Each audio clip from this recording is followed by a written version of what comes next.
Today we are installing a battery in a 1987 classic Ford Ranger. To begin this project, you will need a 12mm or 13mm wrench.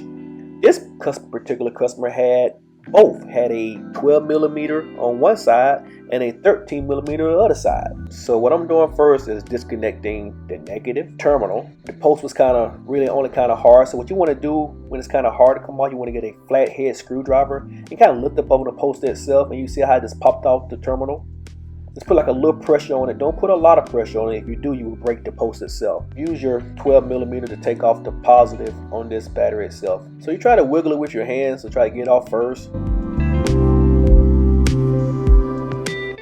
And we're installing the world's best reconditioned battery back into this 1987 Ford Ranger Classic. So you want to go ahead and connect your positive terminal back onto the post itself. Secure that down and use your 12mm socket or wrench and tighten up that post. So the customer's post is kind of like a little loose or whatever, so basically using a heavy duty wrench to kind of tap on it, make sure I can get some little secureness around it. So now I'm using my 12mm wrench to tighten up the post itself.